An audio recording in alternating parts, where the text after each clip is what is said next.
vamos a juntar para aprender del Evangelio de Jesús, capítulo. Yo voy a leer en el capítulo 16, comenzando en el verso 13, hasta el 28 para terminar el capítulo 16, pero vamos a orar primero a Dios. Padre, te damos muchas gracias por juntarnos, Señor, a estudiar tu palabra que es tan bonita, que está viva y que tiene esa virtud que convierte la mente y el alma del oyente, Señor. Instrúyenos en esta tarde con tu palabra, tu presencia, Señor. Amén. Porque queremos conocerte mejor y hacer tu voluntad mejor, amén, servirte mejor. Amén. En el nombre de Jesús, Señor. Amén. Muy bien, voy a leer aquí en el capítulo 16 y el verso 13 en adelante. Viniendo Jesús a la región de Cesarea de Filipo, preguntó a sus discípulos diciendo: ¿quién dicen los hombres que es el Hijo del Hombre? Ellos dijeron, unos Juan el Bautista, otros Elías y otros Jeremías o alguno de los profetas.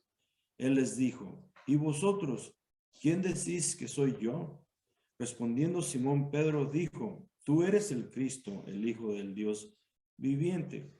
Entonces le respondió Jesús, bienaventurado eres, Simón, hijo de Jonás, porque no te lo reveló carne ni sangre, sino mi Padre que está en los cielos. Yo también te digo que tú eres Pedro, y sobre esta roca edificaré mi iglesia, y las puertas del Hades no prevalecerán contra ella. Y a ti te daré las llaves del reino de los cielos, y todo lo que atares en la tierra será atado en los cielos, y todo lo que desatares en la tierra será desatado en los cielos. Entonces mandó a sus discípulos que a nadie dijesen que él era Jesús el Cristo.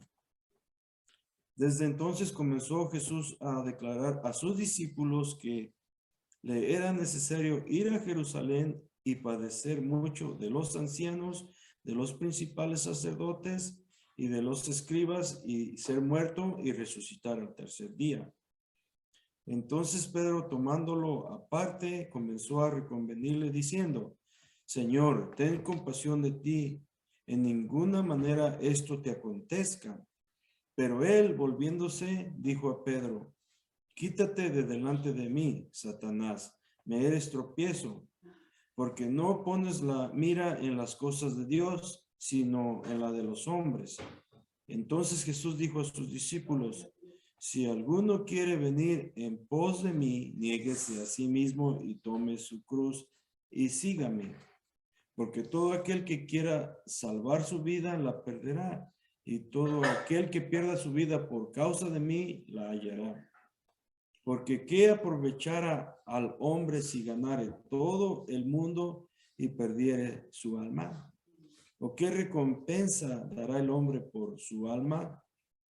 Porque el Hijo del Hombre vendrá en la gloria de su Padre con sus ángeles, y entonces pagará a cada uno conforme a sus obras. De cierto digo que hay algunos de los que están aquí que no gustarán la muerte hasta que hayan visto al Hijo del Hombre viniendo en su reino. Qué bonita es la palabra de Dios. Ya entramos aquí a los acontecimientos de la soteriología de la profecía que se va a cumplir, y el Señor abre aquí algo muy importante, que va a llegar a la ciudad, la capital del reino, y va a ser entregado. Pero vamos a leer mejor verso por verso para ir explicando. Dice, viniendo Jesús a la región de Cesarea de Filipo. Este lugar está al norte, al pie del monte Hermón, perdón. Está al norte del río Jordán, donde comienza el río Jordán, y al pie de Hermón. Y es un lugar muy bonito que fue puesto por Cesarea por el Herodes Felipe. Le puso Cesarea en honor del César. Entonces, llegaron a esa región y ahí les hizo esa pregunta a sus discípulos. ¿Quién dicen los hombres? O sea, el pueblo raso, las personas, no los líderes religiosos, ni los escribas, ni nadie de ellos, sino el pueblo. ¿Qué dice el pueblo? ¿Quién es el hijo del hombre? ¿Quién piensan ellos que es el hijo del hombre? Está usando aquí un pronombre hijo, pero se refiere a él mismo. No está diciendo quién dicen las gentes que soy yo, sino que él dice quién dicen las gentes que es el hijo del hombre, refiriéndose a él mismo. En la respuesta de los apóstoles o de los discípulos fue que unos decían que era Juan el Bautista y luego otros decían que Elías y otros Jeremías o alguno de los profetas. Esa fue la respuesta de los discípulos a la pregunta que el Señor les hizo, que qué pensaban las gentes de él mismo, de Jesús. Pero después en el verso 15 les hace una pregunta muy directa, porque les pregunta esto. ¿Y vosotros quién decís que soy yo? Ustedes. El grupo de los 12, ¿quién creen que yo soy? Que soy yo. Y Pedro, como su carácter es impulsivo y es el que primero responde, le dice, tú eres el Cristo, el Hijo del Dios viviente. Así pensaban los demás, pero él representó a los demás. Porque andaban con él y miraban las señales, pero Pedro, como su carácter era, como les digo, impulsivo, fue el que contestó, tú eres el Cristo, el Hijo del Dios viviente. Lo que está diciendo Pedro, tú eres el Mesías esperado, tú eres el Redentor que va a traer libertad a la humanidad y va a poner a Jerusalén como la nación líder de toda la humanidad, de todas las demás naciones. Entonces le respondió Jesús, bienaventurado eres, Simón, hijo de Jonás, porque no te lo reveló carne ni sangre, sino mi Padre que está en los cielos. Eres bienaventurado porque esta revelación solamente viene de Dios, no puede venir de alguna persona, sino que Dios te lo reveló a ti. Y yo también te digo que tú eres Pedro, y sobre esta roca edificaré mi iglesia. Es la primera vez que menciona aquí Jesucristo la palabra iglesia. Cuando hablamos de iglesia no estamos hablando de edificio, ni estamos hablando también de pues edificios, sino que estamos hablando de personas, de gentes, de congregación. Y está diciendo sobre esta revelación que tú haces, edificaré mi iglesia. Y las puertas del Hades no prevalecerán contra ella. Sobre esta declaración que yo soy el Cristo, el Hijo del Dios viviente, este va a ser el fundamento de esta declaración que tú haces y allí edificaré mi iglesia sobre esta declaración. Y las puertas del Hades, o sea, de la muerte, no prevalecerán contra ella. Y a ti te daré las llaves del reino de los cielos. Y todo lo que atares en la tierra será atado en los cielos. Y todo lo que desatares en la tierra será desatado en los cielos. Las llaves del reino lo podemos mirar en el primer mensaje de Pedro en Hechos 2:38. Cuando le preguntaron, varones, ¿qué haremos? Y él les dijo, bautícese cada uno de vosotros en el nombre de Jesucristo para el perdón de los pecados y recibiréis el don del Espíritu Santo. Después miramos también en el capítulo 10 de los Hechos de cómo él tuvo una visión y una voz le dijo, Pedro, mata y come. Y él dijo, no, Señor, porque ninguna cosa común o inmunda ha entrado jamás en mi paladar. Y lo que el Señor le dijo, lo que yo he limpiado, no lo llames tú inmundo. Y entonces él fue y llevó el evangelio a Cornelio y a su familia. Ahí entramos también los gentiles al reino de los cielos, porque esa es la llave, es la autoridad que recibió Pedro del Señor Jesucristo. Y podemos mirar muchas otras cosas de que Pedro fue participante en abrir la entrada para que todos, no nada más los judíos, pero también los gentiles tuvieran el acceso al reino de los cielos. Y a ti te daré las llaves del reino de los cielos, y todo lo que atares en la tierra será atado en los cielos, y todo lo que desatares en la tierra será desatado en los cielos. Entonces mandó a sus discípulos que a nadie dijesen que él era Jesús el Cristo.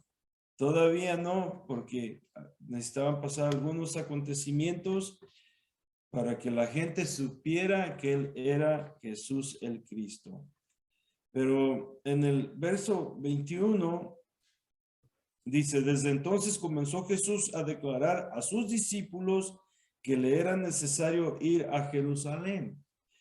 ¿Por qué? Porque en Jerusalén, ahí los profetas y los enviados eran donde padecían. Él mismo lo dijo, Jerusalén, Jerusalén, que matas a los profetas y apedreas a los que te son enviados.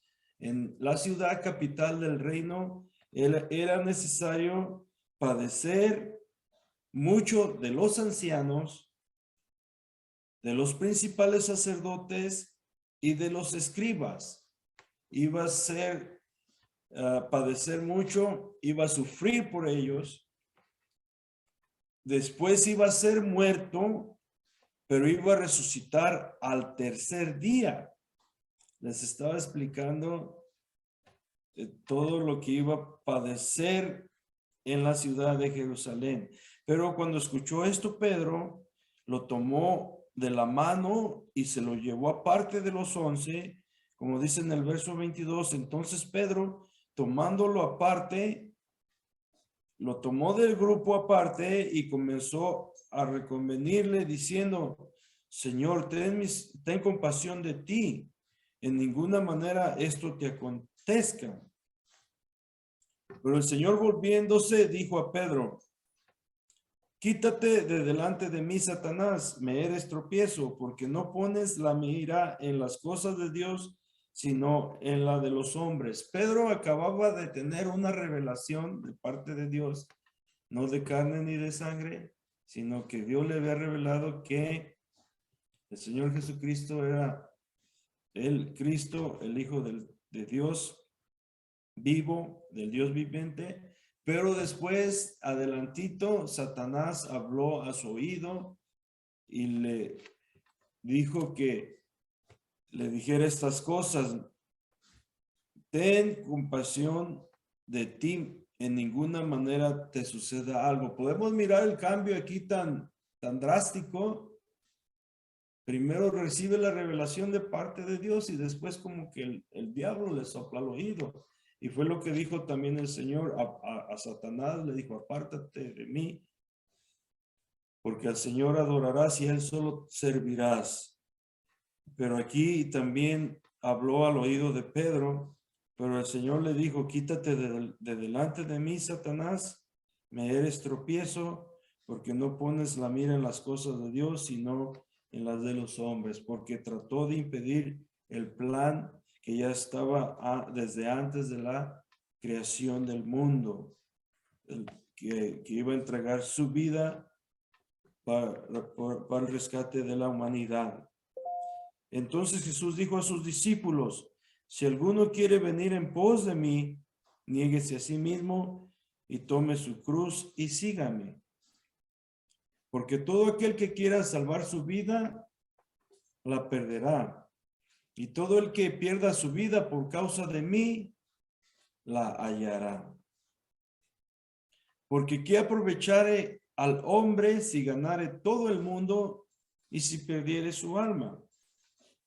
Cuando dice aquí que el que quiere salvar su vida, la perderá, y todo aquel que pierda su vida por causa de mí, la hallará, porque la vida es corta, pero hay otra vida que es eterna. Y cuando nosotros morimos en Cristo, entonces tenemos vida eterna. Y es cuando hallamos nuestra vida, cuando la perdemos por causa de Cristo. O sea que nos negamos a nosotros mismos la vida que llevamos y recibimos la vida nueva que Dios nos da. Y una vez que dejamos este mundo, hallamos una vida eterna y la ganamos nuestra vida. Porque ¿qué aprovecha el hombre si ganare todo el mundo y perdiere su alma? De nada le aprovecha al hombre que gane toda la fama, todos los logros en este mundo, pero pierde su alma. ¿De qué le aprovecha al hombre? Tuvo la oportunidad de conocer a Cristo, de servir a Cristo, de dejar todo por Cristo, pero él quiso ganar todo el mundo y perdió su alma. ¿O qué recompensa dará el hombre por su alma? Una vez que el alma se pierde por causa del pecado y el hombre muere, ya no puede dar una recompensa, no puede rescatarla, no puede pagar un rescate por su alma. Por eso es de que no hay ningún, ¿qué gana el hombre si ganare todo el mundo y pierde su alma? Porque el Hijo del Hombre vendrá en gloria de su Padre con sus ángeles y entonces pagará a cada uno conforme sus obras.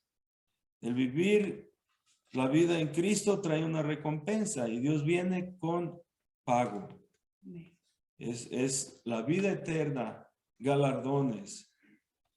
Y Él va a venir con sus ángeles y entonces va a recompensarnos conforme a nuestras obras. Porque Apocalipsis dice que bienaventurados de aquí en adelante los que mueren en Cristo Jesús, porque nosotros descansamos de nuestro trabajo, pero nuestras obras con nosotros siguen.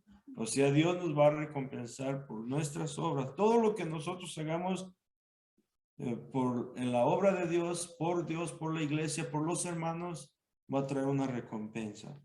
De cierto os digo que hay algunos de los que están aquí que no gustarán la muerte hasta que hayan visto al Hijo del Hombre viniendo en su reino.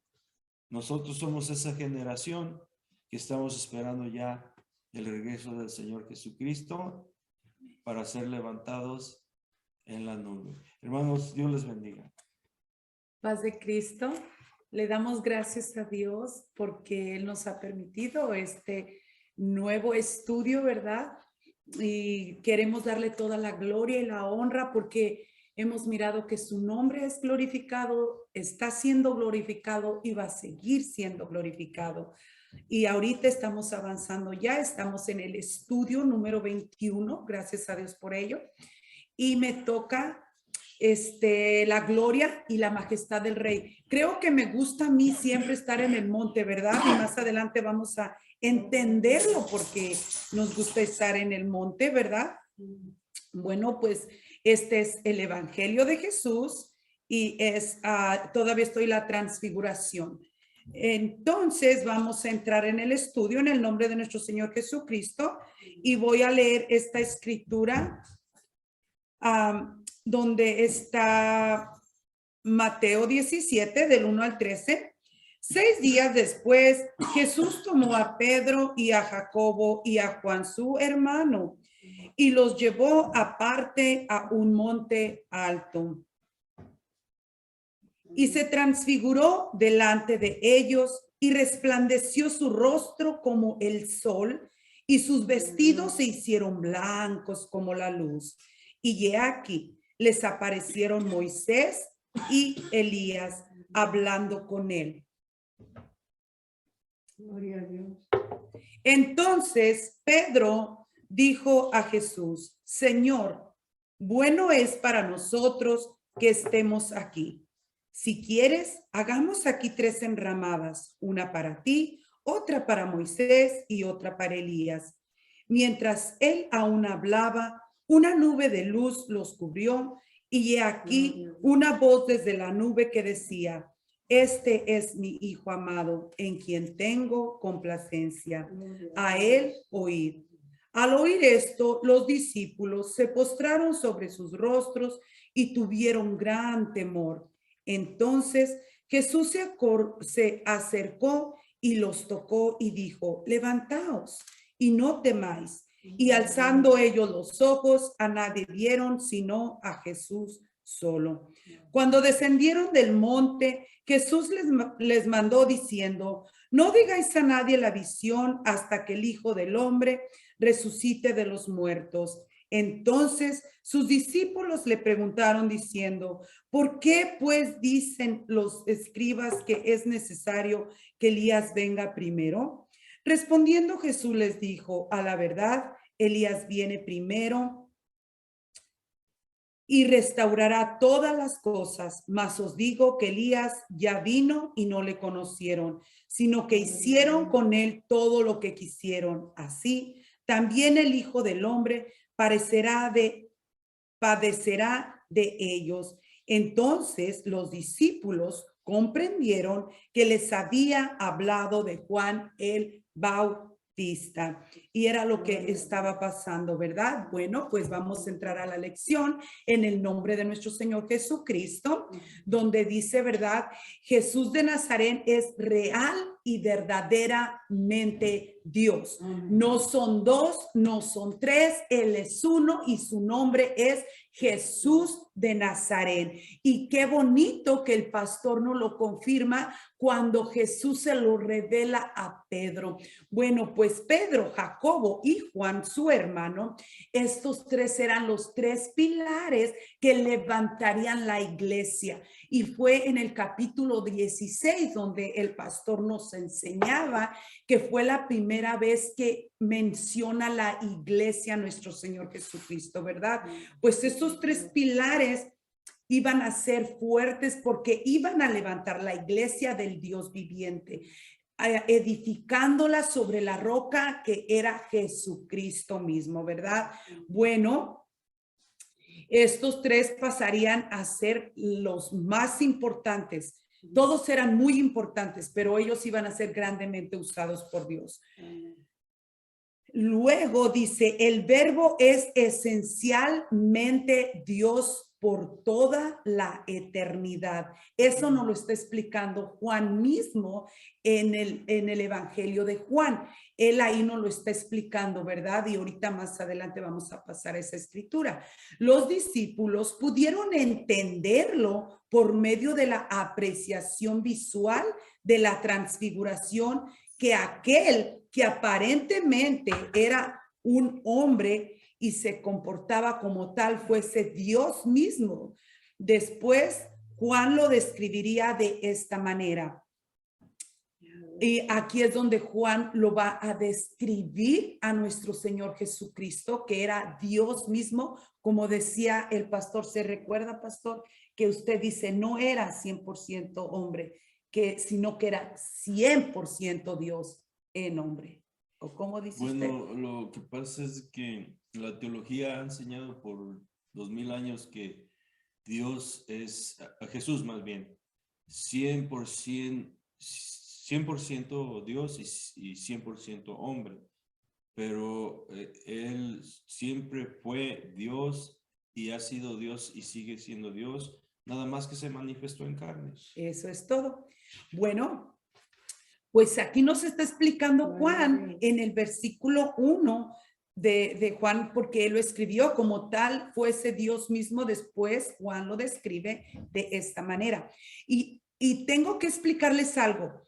Juan lo está describiendo, pero pasaron como 40 años que después él escribiera este libro. O sea, ya había pasado mucho tiempo para poder escribir este libro. Y en la manera que él lo está describiendo a nuestro Señor Jesucristo es como si lo está viviendo otra vez, como si está viviendo esa manifestación gloriosa que fue la transfiguración. Entonces, en esta explicación ya habían pasado muchos años que él escribió este libro y es como si estuviera pasando todavía. Y dice Juan 1:1, en el principio era el verbo y el verbo era con Dios y el verbo era Dios, ¿ok?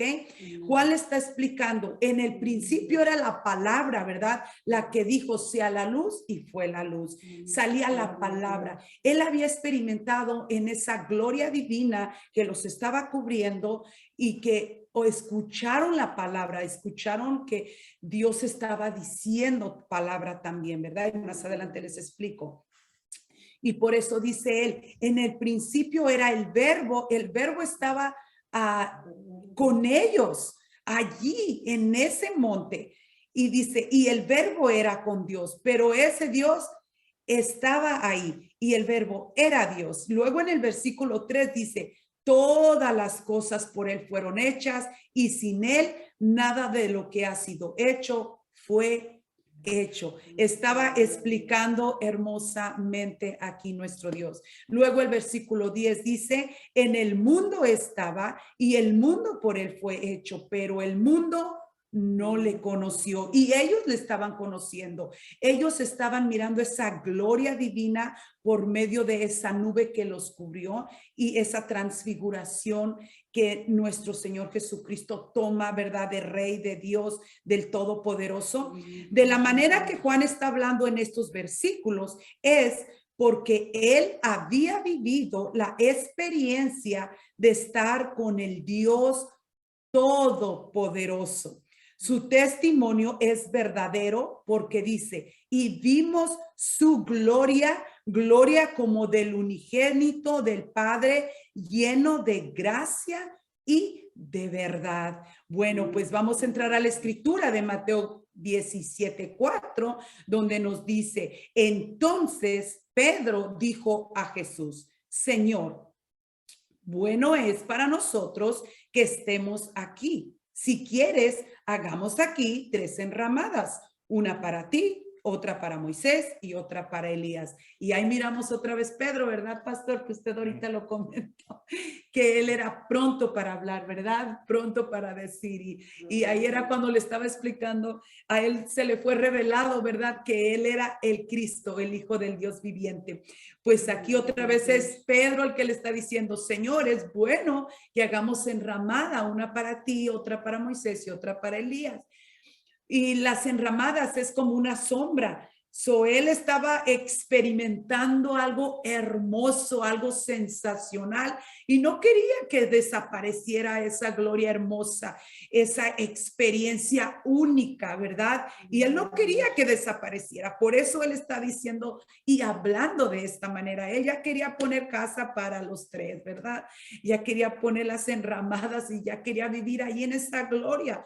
Y era tan hermoso lo que él estaba experimentando. El tiempo de conversación de Moisés y Elías con Jesús había terminado, ya había terminado la conversación que Jesús estaba teniendo y ahí en Lucas nos lo explica, ¿verdad? En el capítulo 9 y en el verso 33, ahí lo vamos a mirar, donde nos explica que ya había terminado la conversación y su conversación era de que él pronto padecería, ¿verdad? Y que su muerte iba a ser en Jerusalén. Y era lo que él estaba hablando con ellos, ¿verdad? Y ya había terminado esa conversación, pero Pedro estaba sintiendo muy hermoso esa gloria. Pedro no quería que una manifestación tan gloriosa como aquella terminara en cierta manera. Pedro deseaba que el maestro siguiera manifestando su gloria y que no fuera a Jerusalén para sufrir y morir como había anunciado. Era lo que estaba yo refiriendo en esto que puse aquí, me estaba refiriendo en el 16, porque estaba leyendo el 16 y era lo que él le había dicho, lo que ahorita nos explica el pastor, ¿verdad? Donde nos está diciendo, Señor, cuando se lo agarra aparte, le dice, que no te pase eso, ten misericordia de ti mismo. Y el mismo Dios le dice, vete de mí, Satanás, no vas a impedir ya el plan divino, ¿verdad? Porque Dios ya tenía el plan divino para que nosotros fuésemos salvos, para alcanzarnos a nosotros, para darnos la salvación, ¿verdad? Por medio de su gran sacrificio que hizo en la cruz del Calvario, porque Él hizo un sacrificio para comprarnos a nosotros que no éramos su pueblo, éramos pueblo gentil, que no entrábamos con ellos, pero Dios hizo este gran sacrificio por nosotros para tener misericordia de nosotros los gentiles. Cuando una persona llega a sentir la gloria de Dios, no desea otra cosa que seguir sintiendo esa gloria divina. Es una gloria maravillosa, es una experiencia única cuando uno tiene un encuentro con nuestro Señor Jesucristo. Y fue lo que el apóstol Pablo había tenido. Él había tenido un encuentro con nuestro Señor Jesucristo directamente. Por eso lo hacía apóstol también, porque él había tenido un encuentro y Dios había hablado con él. Había tenido la relación, el encuentro con Dios mismo, así como ellos lo habían tenido. Pero una vez que una persona experimenta esta gloria divina de nuestro Señor Jesucristo con un toquecito divino, wow, el alma es otra, el corazón es otra, el pensar es otro, es algo divino y no quiere uno dejar de sentirlo. Y el mismo Salmo 27:4 nos dice, una cosa he demandado a Jehová, esta buscaré, que esté yo en la casa de Jehová todos los días de mi vida, para contemplar la hermosura de Jehová y para inquirir en su templo. Cuando nos está diciendo demando, una cosa he demandado. Demandado es pedir, rogar, suplicarle al Señor, que queremos estar en sus atrios, queremos sentir su presencia, queremos vivir en su casa, queremos estar experimentando su presencia, porque es mejor un día en su presencia y en sus atrios que 1000 estando fuera sin él, ¿verdad? Y luego donde dice, buscaré, tenemos que hacer lo necesario por buscar su presencia, por estar en oración, por estar en comunión con Él, que si este día no oré, tengo que luchar y decir, Señor, desea mi alma y aún ardientemente quiero orar, quiero adorar, quiero sentir tu gloria, quiero sentir tu presencia, porque tu presencia me da vida, tu presencia me da aliento, tu presencia me alimenta, es el alimento de mi espíritu y por eso tenemos que luchar y está diciendo, buscaré, ¿verdad? Y tenemos que luchar. Y luego dice, contemplar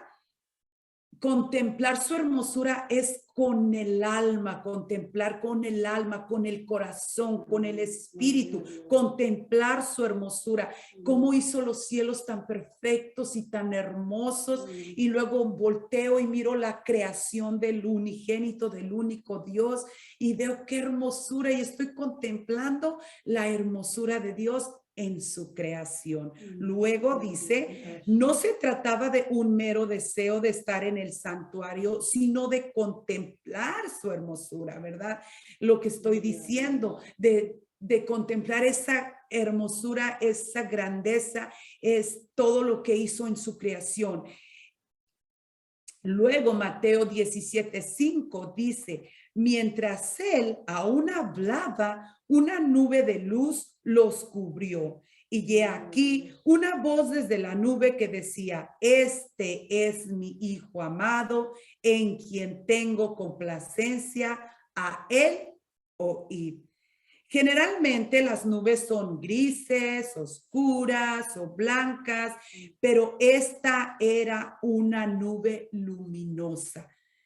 Y Dios solía manifestarse de esta manera. Su presencia por medio de la nube, siempre estaba él manifestando por medio de la nube, ¿verdad? Y Éxodo 19:9 nos dice, pero antes de esto, él solía manifestarse desde que sacó al pueblo de Egipto, ¿verdad?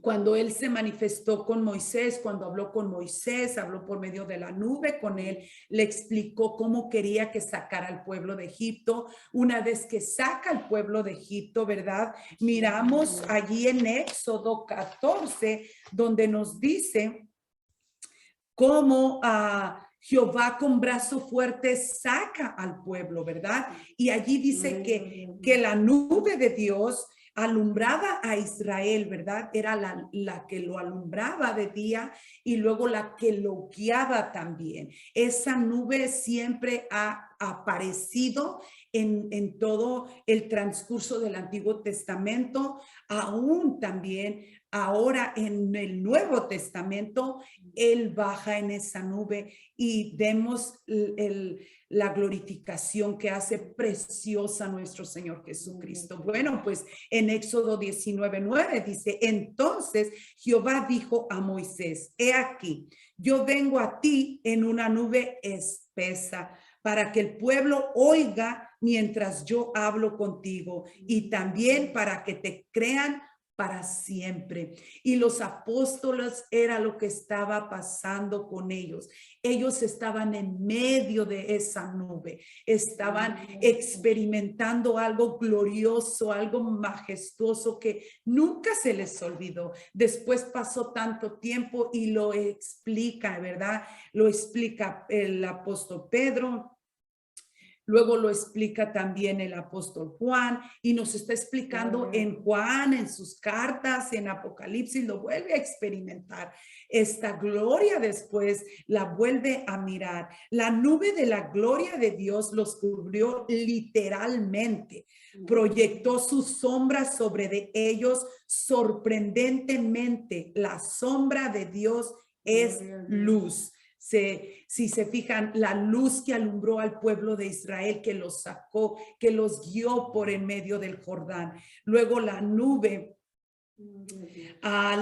luminosa cubrió la escena, por lo que en alguna medida los tres discípulos estaban en la misma presencia del Dios Todopoderoso. El Rey glorioso y los santos de la antigua dispensación y la iglesia tendrán lugar y presencia cuando el Señor Jesús venga para establecer una nueva manifestación del reino de los cielos en la tierra y cumplir así el programa que Dios había determinado y anunciado por medio de los profetas en relación con el advenimiento del Mesías para reinar. El testimonio que Dios da sobre Jesús es el mismo que da en su bautismo. Si nos recordamos, ¿verdad? El testimonio cuando Jesucristo es bautizado por medio de Juan el Bautista, ¿verdad, pastor? Él escucha la voz, se abre el cielo, sale una voz, ¿verdad? Y desciende una paloma que representa al Espíritu Santo y vino a morar en nuestro Señor Jesucristo. Luego sale esta voz que dice la confirmación para su oficio, es para confirmar el oficio de su sacerdotal, su oficio sacerdotal, ¿verdad, pastor? Y hubo una voz de los cielos que decía, este es mi Hijo amado en quien tengo complacencia. Y en la transfiguración, donde estaban ellos experimentando esta experiencia, vuelven a recibir esta voz que sale de esta nube y la confirmación era en cuanto a su oficio profético, de que fue profetizado desde el comienzo de la creación. Jesucristo viene siendo profetizado que iba a venir el Mesías a la humanidad. Y aquí es donde se cumple cuando esta voz sale y dice a él oíd. Y aquí es donde se cumple toda esa profecía que estuvo hablando de este Dios poderoso que iba a venir. De la misma manera, también recibe la confirmación para el oficio real como el hijo del rey, ¿verdad? Porque dice, este es mi hijo amado. Luego Mateo 17:6 dice, al oír esto, los discípulos se postraron sobre sus rostros y tuvieron gran temor. Cuando escucharon la voz, tuvieron temor, pero estaban haciendo participantes de algo glorioso, ¿verdad? Pero al oír la voz, fue algo que los impactó, ¿verdad? Pero no nomás fue el único, también me explica la palabra de Dios en Isaías 6:5, que Isaías, cuando él recibe una visión y el llamado de parte de Dios, él también experimenta algo similar, ¿verdad? Y esta fue la relación de Isaías cuando vio la gloria de Dios en su trono sobre el santuario. Y fue una gloria que allí la describe y él quería morirse, ¿verdad, pastor? Cuando ve esta visión, dijo, voy a morir porque estoy viendo algo que él no se explicaba, ¿verdad? Dijo el apóstol Pablo, si en el cuerpo no lo sé, si fuera del cuerpo no lo sé, Dios solamente lo sabe. Dice, solamente sé que fui levantado hasta el tercer cielo donde ojo no puede mirar. Y esas sí son experiencias espirituales que el cristiano pasa con Dios, ¿verdad? Y que Dios le permite a ciertas personas experimentarlo. Pero aquí fue algo muy especial que ellos tres experimentaran porque ellos iban a hacer algo muy especial para el reino de los cielos. Ellos eran los que iban a comenzar, ¿verdad?, a regar esta preciosa semilla de su palabra. Igualmente se produce en los apóstoles en esta dispensación. El temor es un buen instrumento para que una cosa quede grabada indeleblemente y se mantenga siempre en el recuerdo. Era algo que quedó impregnado, así se dice, ¿verdad, pastor? Queda impregnado en la persona, en su mente, para que nunca más se les volviera a olvidar. Y por eso es que ellos escriben con esa libertad de las cartas que el apóstol Pedro tiene escrita primera, segunda y tercera, ¿verdad? Dos, primera y segunda de Pedro. Y ellos están dando lo que ellos vivieron en esta transfiguración. Ellos vivieron en esta transfiguración algo glorioso, algo majestuoso. Y es lo que ellos están diciendo. Luego, en segunda de Pedro, donde yo les estoy hablando, que ellos están dando ese testimonio, nos dice, y nosotros oímos esa voz enviada del cielo cuando estábamos con él en el monte santo. Y lo describen, el apóstol Pedro está describiendo que él escuchó esa voz. Esa voz, cuando él escucha la voz, se postran con su carita en el piso porque tuvieron miedo de esa voz. Esa voz es tronante, porque Juan en Apocalipsis la describe como una voz tronante y Isaías también la describe de esta manera, ¿verdad? Era una voz que tronaba como trueno. Luego Mateo 17:7 dice, entonces Jesús se acercó, los tocó y dijo, levantaos y no temáis. Qué bonito, ¿verdad? Cuando Dios llega y toca, no tengas miedo, porque a veces la persona pasa por ciertas dificultades, ¿verdad? Pasa por ciertas cosas y llega a veces el miedo, el temor, pero cuando llega la presencia de Dios y toca a la persona, toca con su ternura, con su amor, con su presencia, con su Espíritu Santo y se va todo se va, todo el temor, todo, llega la paz de Dios que sobrepasa todo entendimiento, que solamente Dios puede dar esa paz. Luego su mano tocó a cada uno de sus apóstoles que inclinados a tierra estaban atemorizados a causa de la presencia gloriosa de Dios.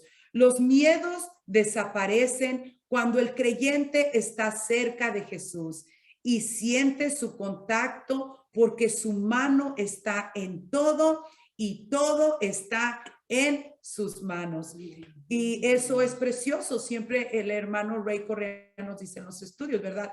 Porque todo está en su mano y su mano está en todo. Bueno, pues Mateo 17:8 nos dice, y alzando ellos los ojos, a nadie vieron, sino a Jesús solo. El toque de Jesús y la voz de aliento son suficientes para que el temor desapareciera.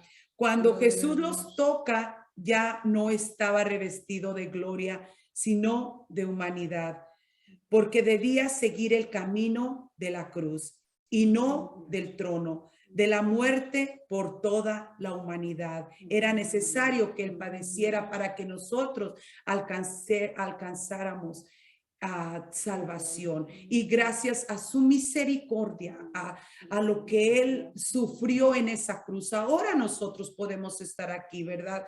Podemos ser participante de esa gloria hermosa que es su presencia.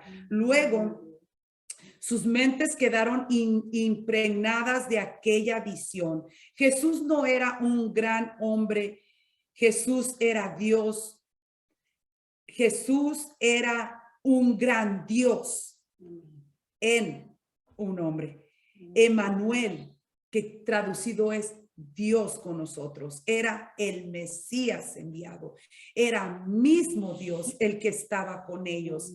Luego, contemplando esa voz de Dios desde esa nube, solo quedaba el recuerdo indeleble en sus memorias y experiencias. Pero una vez que una persona tiene un encuentro con nuestro Señor Jesucristo, jamás vuelve a ser el mismo. Una vez que usted tiene un encuentro con este Rey de Reyes y Señor de Señores, jamás vuelve a ser la misma persona. Y hermanos, es algo glorioso y majestuoso. De la manera en que la persona adora a Dios, te das cuenta que él o ella han tenido un encuentro realmente con Dios, de la manera que tú adoras, de la manera que tú alabas, de la manera que estás agradecido, de la manera que tú le sirves a Dios, de la manera que tú trabajas para Dios. A mí me dice que tuviste un encuentro con el creador del universo, que él te tocó, que él te dio una bendición especial, porque el que mucho se le perdona, mucho agradece, y esa persona nos hace mirar que realmente tuvo ese encuentro con Dios. Y este es el estudio de este día. Mis deseos es que Dios los bendiga, y el pastor nos va a despedir con una oración. Perdón, amén. Muy bonito estudio. Damos gracias a Dios también por el tiempo de cada uno de ustedes, y ya vamos muy adelante en el Evangelio de Jesús, tomando como base a Mateo. Vamos a darle gracias a Dios por este tiempo. Te damos muchas gracias, Señor, porque eres precioso, hermoso, y tu palabra, Señor, nos habla, nos instruye y nos gusta mucho. Bendice todo el grupo que se reunió en esta tarde, Señor. Y, Señor, te necesitamos cada día más. Te necesitábamos antes y ahora te necesitamos más. Señor. Te damos gracias en el precioso nombre de Jesús. Amén. Amén. Dios los bendiga a todos.